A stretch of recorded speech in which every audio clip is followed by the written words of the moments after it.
Hi, my name is Jay Sugarman, and I want to welcome you to Innovation Showcase. The main purpose of this ongoing series is to inform viewers about exciting innovations and creative individuals across the fields of business, science, technology, education, and the arts.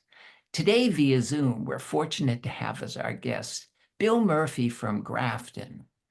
Bill is a man of many talents. He's a nationally recognized mortgage originator, marathoner, ultramarathoner, Ironman finisher, and best-selling author. He's here today to share with us another one of his passions, which is raising money for the Massachusetts and Rhode Island Make-A-Wish Foundation. Recently, to further support these efforts, Bill completed what's known as the Great World Race, running 7 marathons on 7 continents in 7 days. Unbelievable. During the program, we're learning about this incredible accomplishment and Bill's ongoing involvement with the Make-A-Wish Foundation. Let's start by meeting Bill. Bill, welcome. And first of all, just congratulations on completing the Great World Race, but even more so, all you've done over the years for the Make-A-Wish Foundation. I know we'll hear much more about it shortly, but before we begin, I think it would be of interest if you'd want to share any more about your background or interest, please. Yeah, thanks for having me. Really nice to be here. Um, you covered it. It was a great intro. I really appreciate it. Yeah, I just been in the mortgage business for a long time, 27 years, and when I started to scratch the surface of a little success, just realized that I needed to do more. Do things for the greater good, and I had come across Make a Wish, and just remember back in the mid 2000s, just the stories of all the local Boston athletes, fulfilling these wishes, and that's when we were winning all kinds of championships with the Red Sox and the Patriots, and so the Tom Brady's and the Teddy Bruschi's and the David Ortiz's, and even the Celtics were winning, and later the Bruins. But I remember seeing the kids would just light up, and they'd go to see their favorite athletes, and I was just drawn by that, and I always remembered their smiles. And then just being in the mortgage business, I was at a conference and Make-A-Wish was showcased, and just saw some wish stories nationally, which continued to further my interest in that and what that did for the kids, and lent itself so much hope with these wishes.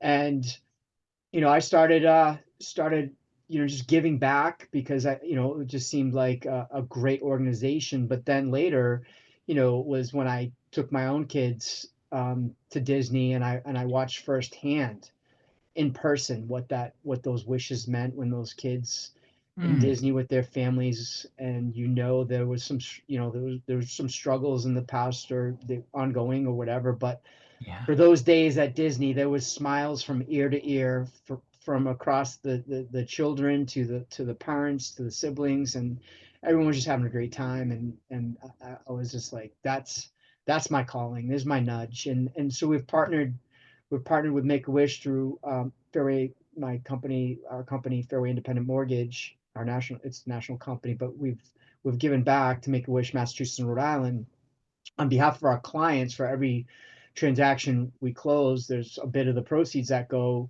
to Make-A-Wish, and we've done that since 2006, 2007, and we haven't missed a month. So Unbelievable. but there's all kinds of client appreciation fundraisers. Nationally, our company got involved as well, especially recently, as they supported this race and this endeavor. And it's just a wonderful partnership, and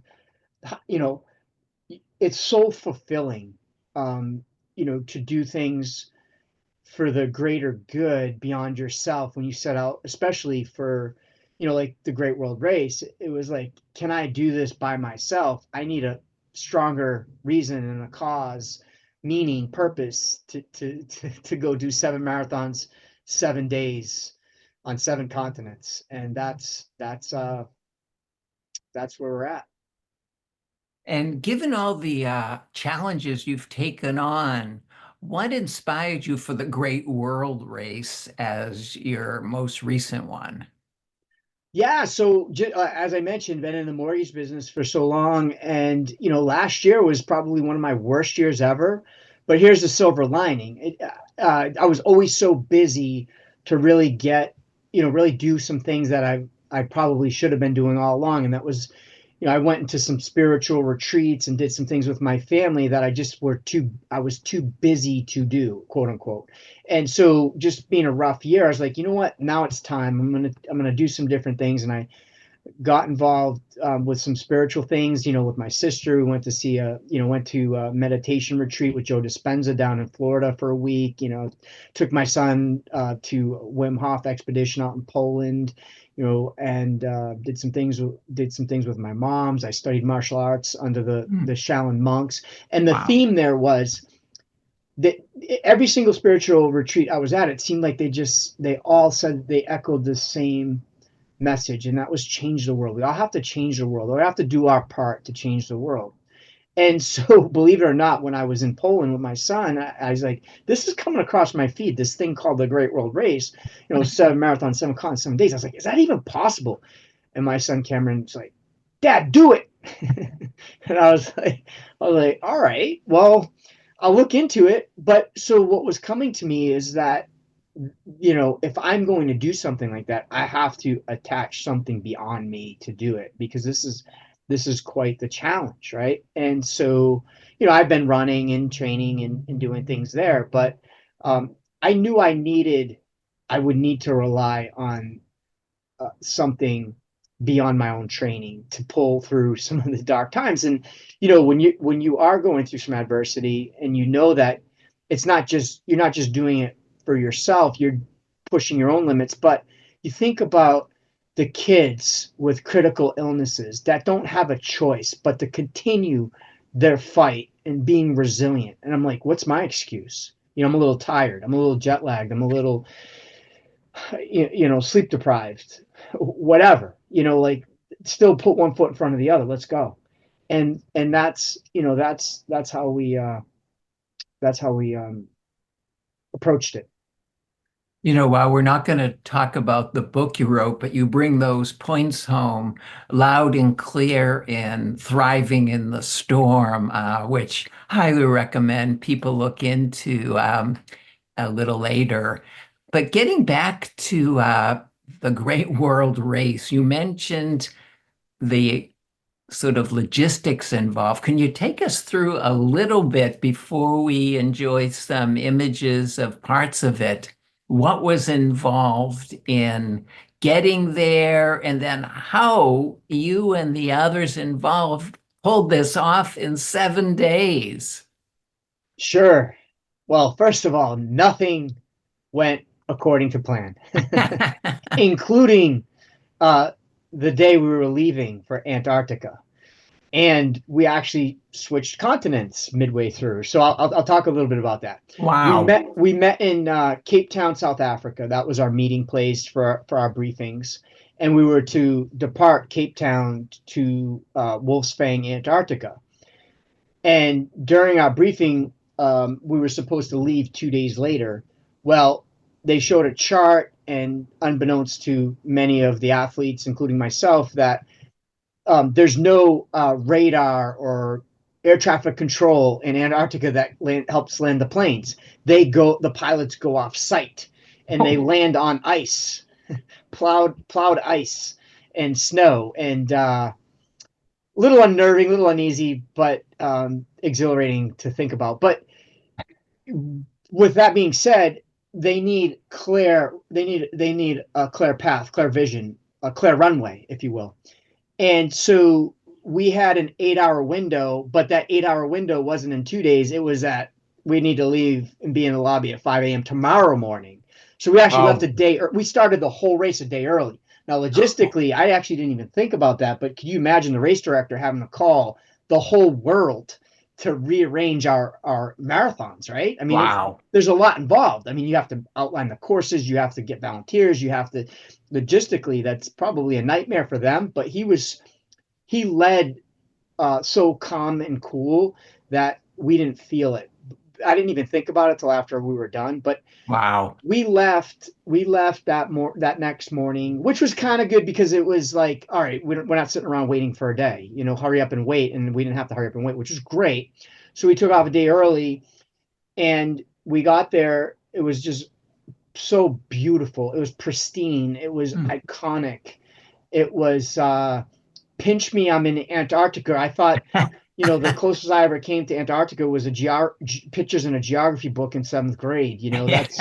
That's really how I learned about it and knew about it. But like no civilization. There's no there other than some researchers and scientists, and occasionally they have some ships that have some explorers and visitors. It's pretty.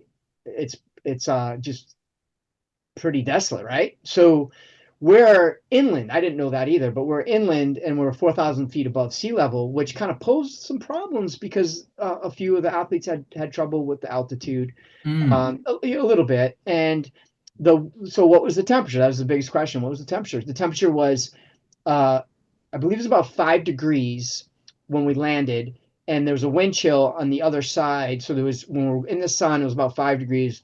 On the other side, away from the sun, there was a light breeze that gave us a wind chill of, I think it was -10. And boy, Wow. was that was a huge difference. So you're running in the sun, and you almost wanted to like let go of some of your layers, and you go on the other side and you're like, my hands are freezing, my chest is freezing. I had a gaiter, and when I would put it up, I would the sweat would just go into my glasses and it'd fog up. So I was like, am I cold or do I want to be blind? How do I want to do this? So because you actually have to be careful where you step, because it's slippery, right? You're on Mhm. ice, you're running on ice. How I would describe how we were running is we were running on snow. If you picture like hard packed snow, or even running on a beach with sneakers on, it was like that's how it felt, but it was a little slick underneath. So you had to be very, very careful. There you go. There's an image there. Beautiful, and What a fabulous shot. it was so picturesque. That's our plane. Um, and yeah, there's a runner there going past it, and we were running past our plane. That's the mountains in the back, and I'm in the middle there, and a couple of the athletes alongside with me, and there was about 54 of us. Everything you bring on to Antarctica, you need to bring off. You bring, your trash, everything. So like they even said, you drop a wrapper from your gels, or anything, a cup, like you have to pick everything up, like it's super important. And so like, just to maintain the cleanliness and the wholeness, those are the tents. They're actually heated. Mm. We were able to congregate in before we took off. uh, and we took snowmobiles from the there you go, from the when we departed the plane Yeah, you into don't see this at many marathons. ha. It's the first one for me. um yeah, so it was pretty cool. And it was, so that, remember that cloud cover situation, we had to depart early. So what they ended up doing was taking some of the athletes that didn't finish off the course, um because we had to get out of there, because that there was a storm coming in. That's why we had to leave early, because we had that window with the opening in the visibility, Mm. and that cloud cover was coming in, and they were fearful that if we didn't get out of there, we weren't going to be able to leave for a few days, which would present a whole nother set of issues. And it was very possible. So they're like, get out of here, let's go. So they started picking up the athletes and they put them on the plane. And the coolest thing about all that was when they got on the plane, most of the athletes were almost done. So they started walking the plane to finish their marathon in Antarctica, and Mm. Wow. they got their finisher status in Antarctica on the plane. So it's so cool. Wow. Really nice to see that. Well, to Um, move on to the trek and to show the contrast in conditions, here we see the next stop in South Africa. A few words about the transition here. Yeah, that was about 10 hours later from, minus 10 degrees. Here we are. I Wow. think you can see, sweating a little bit, a little drenched.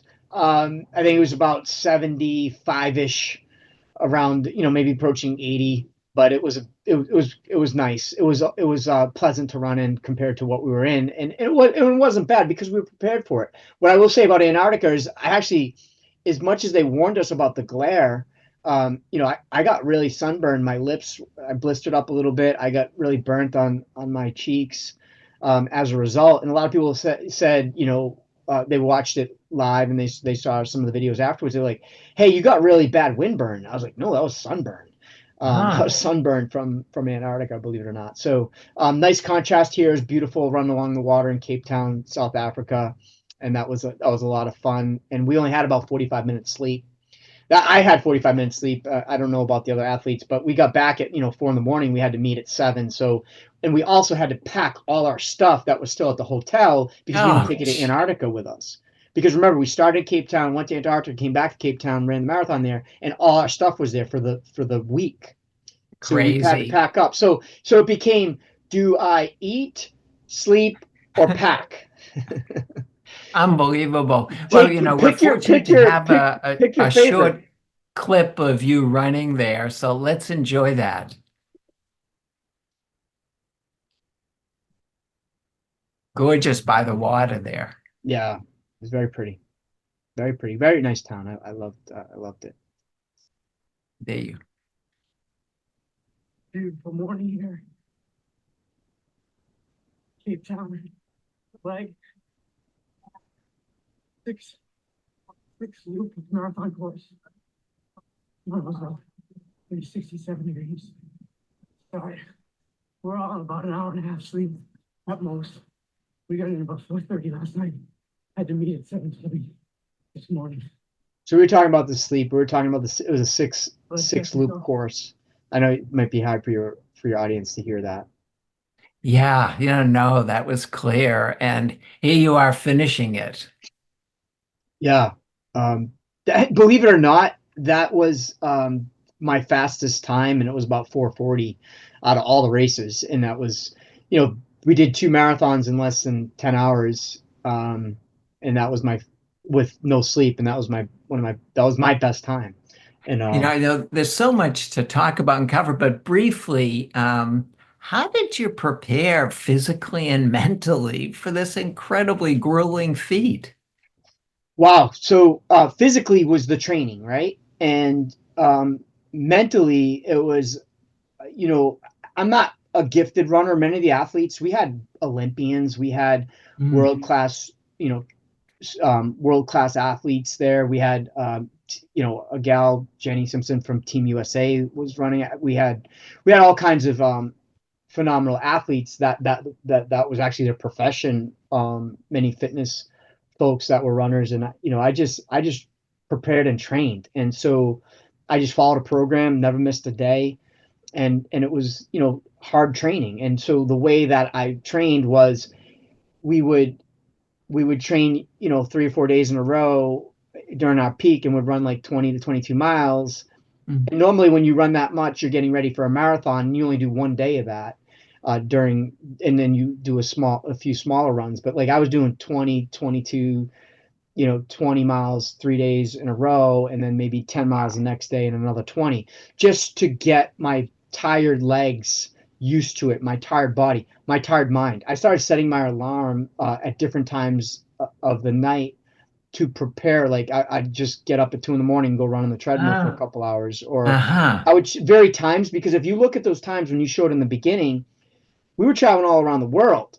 Our Yeah. our clocks, our body clocks were, it could be 11 p.m. and it could be 7 a.m. It could Mm. be 3 a.m. Like we could never ever really know what time it was, unless we paid attention to what it was back home. But we never got set, and so that could wreak havoc on you if you let it. So that was one way I prepared. Another way I prepared was I cold plunge every day, get in 40-degree water, and that helped me, prepare for the cold. And then I would do some sauna cycling for a couple hours, in 130-degree heat to kind of prepare for, some of the hot climates, especially South America, which was pretty brutal, hardest thing I ever did. And How so about how about the nutrition? How did you keep up with that during this incredibly hectic week? very, very, very difficult. So you have to train your gut for this kind of stuff, or you're gonna have issues. And regardless, I had issues. So there was a couple of marathons that my belly, my gut was not in agreement with the stuff that we needed to take nutritionally. It's a lot of fueling, it's gels, it's electrolytes, it's a lot of Mm. things that can aggravate your stomach, even though you are training that way. When you're doing 7 in a row on little sleep, on erratic, sporadic um, lunches and dinners, and not really knowing when you're going to eat or how you're going to eat. Sometimes it was a matter of eating airplane, we're eating on the airplane, or Mm. grabbing something in the airport, or not, or maybe just, a couple of, I had a lot of jerky, or I had stuff just in my bag to try to take with me to supplement. And so, like, the nutrition the nutrition went out the window, because everything that I planned for, I couldn't really adhere to, because my body was rejecting some of the things I needed to do to fuel. A couple of races were really brutal. Spent a lot of time off the course and in the bathroom than on the course. So that was in Perth, Australia, and then that happened again in Istanbul. But Well, moving ahead for the sake of time, sure. here we see what's probably a very rewarding run is in Miami. A few words about coming in the home stretch here. This one is actually Perth, Australia, right here. Ah, This is the third thank you. one. Yeah, our last one was Miami. This is Perth. This was the one where I was really hurting, and I couldn't do nutrition, so it was more of a mindset get through it. But it's beautiful, and the volunteers and the people were wonderful there. It's a great shot of you there. Another warm day, it looks like. Yeah, that's South Australia still. Yeah,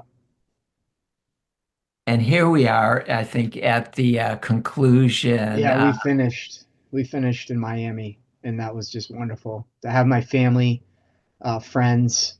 We had Make a Wish. I had some Make a Wish recipient Bethany there with me, and her mom and her dog. They came down and supported us, and she actually crossed the finish line with me. It's so cool. Oh, fabulous, fabulous.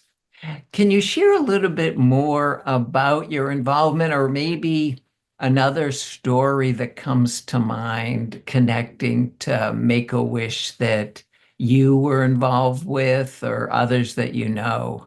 Sure, sure. So where it really hit close to home, a few years of supporting Make a Wish, and doing, having some fun with just trying to raise money, and some client appreciation events, and some 5Ks that we did. My cousin had muscular dystrophy, and he was approaching 18 years old, and 18 years old is the cutoff for Make a Wish. And I remember having a conversation with my aunt about having my cousin apply to make for a wish, and she was a little hesitant in the beginning. Maybe we'll just leave that for the other kids and all sorts of stuff. And I said, just let's get Jake. Let's see what we can do with Jake getting a wish. He had muscular dystrophy. What was happening at that particular time is he was losing lots of his faculties, and he really liked to be on his computer, and to communicate with his friends and family, and he loved his music, and he really couldn't operate his computer like he could before, when he had use of his hands and arms. And so he got a wish. He applied and got a wish to the Apple Store, and they Ah, provided him with, head controlled and voice activated computer. And what that did for him was it allowed him to get back in touch with friends and family and his music. And fabulous. it was uplifting for him, and gave him more, a new lease on life with with being able to communicate with folks, and it was really nice to see him communicate um, when it seemed like it was really hard to do that um, before he received that wish. So Wonderful, wonderful. firsthand, I witnessed that and saw how incredible and the impact of a wish can how far it can go for a Most kid. definitely. How can viewers and others find out more about Make-A-Wish or possibly become involved as well? Yeah, reach out to Make-A-Wish Massachusetts and Rhode Island, definitely. Um, my rep is Peg Weeble out in Western Mass, but there's a Boston office, there's a Rhode Island office. Um, so wherever you're supported locally, certainly reach out to one of those offices. You know, when you look back this incredible accomplishment, what would you maybe do differently if you were to undertake this again? A lot of things. I would make sure that I really nailed the nutrition down because it did become a problem for me. It did cause a lot of issues where it just became a mindset to get through it, and the body was kind of a mess. So I would have I my coach always tells me, nail your nutrition while you're training, and I probably didn't. Shame on me, and I'll get yelled at, but I probably didn't practice my nutrition fueling as much as I should have during these long training runs. What I think I did right, and it saved me from the dark times, was I prepared mentally. Hmm. Visualization. I had a lot of go-tos with my why, and I knew I was running for Make-A-Wish. I knew that there was a lot of people relying on me. I knew that we were crushing our goal of fundraising. We only set out to do $50,000. We're well over $100,000 right now as we speak, and it's continuing to climb. Like when I found that out, midway through, and it was probably a tough time. I remember I felt like I was running on air because it was like so uplifting to know that. And I got so many great messages. Like there was so many tools in the tool belt that I was able to go to when it was really challenging. And I think that's important for when we set out to do hard things. We have to have multiple go-tos to help us out, pull us up, and keep us going. Certainly. Well, we'll have that resource, that link to your page to contribute in the closing credits. Thank you so much. But for now, Bill, unfortunately, we've come to the end of the program. We've really just scratched the surface of what was involved, this incredible undertaking. Thanks again for taking the time to be here. And most importantly, for all you do for others, especially Make-A-Wish Foundation. You're quite an inspiration for all of us. So continued success with future endeavors. Well, it's my pleasure, and I'm really grateful to be on and share the message, and hopefully we can inspire some others to do their thing and their passion for the greater good. Wonderful, wonderful. Also want to thank those of you watching for joining us and hope you'll be able to tune in next time.